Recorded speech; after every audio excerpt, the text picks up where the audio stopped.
সুপ্রিয় শিক্ষার্থীবৃন্দ, আশা করি সবাই ভালো আছো। নতুন সরকারের শিক্ষা উপদেষ্টা ইতিমধ্যে ঘোষণা দিয়েছে যে আমাদের যে নতুন কারিকুলাম চালু হয়েছিল তা আর থাকছে না।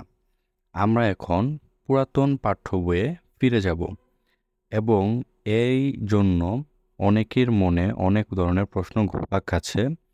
আর এই প্রশ্নগুলোর উত্তর দিতে আজকে আমাদের এই ভিডিও। এখন নতুন কারিকুলাম, পুরাতন বই, যে প্রশ্নগুলো সবার মাঝেই ঘুরপাক খাচ্ছে সেগুলো হলো, এই মুহূর্তে কোন পদ্ধতি আমাদের অনুসরণ করা প্রয়োজন।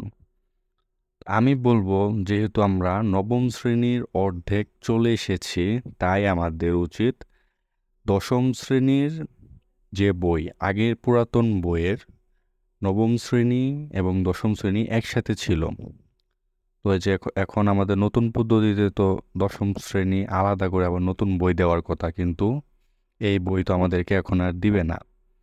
তাই আমাদের উচিত যে আগের পুরাতন বই কালেক্ট করে ওই বইয়ের সবগুলো অনুশীলন আমাদেরকে করা, কারণ আমরা জানি না যে দশম শ্রেণীতে আমাদের সিলেবাস কেমন হবে, কি পরিমাণ আমাদেরকে পড়তে হবে এবং কি পরিমাণ আমরা সময় পাব। কিভাবে এই মুহূর্তে ভালো করে নিজেকে প্রস্তুত করা যাবে। নবম শ্রেণীর যে নতুন কারিকুলাম আমাদের আছে, আমরা এখন সেই কারিকুলামটা অনেক তাড়াতাড়ি শেষ করে ফেলবো এবং দশম শ্রেণীতে ওঠার আগেই পুরাতন নবম শ্রেণীর যে বইটা আছে ওইটা আমরা কালেক্ট করে ওইটা আমরা পড়া শেষ করব এবং দশম শ্রেণীতে আমরা পুরাতন বইটা আবার সুন্দর করে পড়ে ফেলবো। তাহলে ইনশাল্লাহ আমাদের প্রস্তুতি অনেক ভালো হবে। এসএসসি পরীক্ষা কি সম্পূর্ণ সিলেবাসে হবে?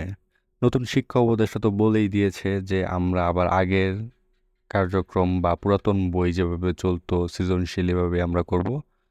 তো এইটা এখনো বলা যাচ্ছে না যে সম্পূর্ণ সিলেবাসে হবে কিংবা শর্ট সিলেবাসে হবে। মনে হয় শর্ট সিলেবাসে হতে পারে। এই মুহূর্তে তো করণীয় আমাদের নতুন কারিকুলাম শেষ করা নবম শ্রেণীর এবং দশম শ্রেণীর জন্য প্রস্তুতি নেওয়া এবং নবম শ্রেণীতেই পুরাতন বইটা কয়েকবার রিভাইজ করা। নতুন বইগুলা কি এখন পড়া উচিত? হ্যাঁ, অবশ্যই পুরাতন বইগুলা এখন আমাদের কালেক্ট করে পুরাতন বইগুলো এখন আমাদের পড়া উচিত। কারণ শহরের বিভিন্ন অঞ্চলে নবম শ্রেণীর শিক্ষার্থীরা পুরাতন বই অলরেডি কালেক্ট করে তারা পড়া শুরু করে দিয়েছে। আমাদের চ্যানেলে কি পুরাতন বইয়ের ক্লাস আসবে?